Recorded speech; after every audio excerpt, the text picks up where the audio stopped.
No podrem anar a votar perquè el nostre poble no el fan el referèndum el dia 13 de desembre, perquè jo sóc de la Garriga i ell és de Barcelona, però quan ho facin a la Garriga sí que aniré a votar. Esclar que aniré a votar, sí, i amb moltes ganes, i animar tothom que també, que si ho sent com jo, doncs que també surti al carrer a votar.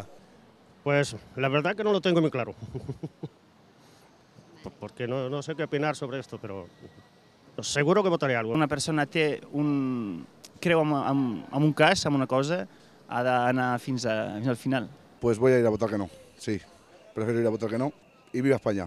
Voto sí, més que res perquè la història de Catalunya me la conec força bé i penso que hi ha molt patiment. Llavors seria un sí més històric. No m'he definit encara. Possiblement vagi a votar si correspon, però potser votaré en blanc, perquè no ho tinc molt clar. Sí, clar que sí. Jo crec que és una obligació i un dret i ho hem de fer-ho. Sí, estic totalment d'acord. Altra banda, no sé si ens servirà per gaire, però penso que el deber com a ciutadà tinc que anar-hi.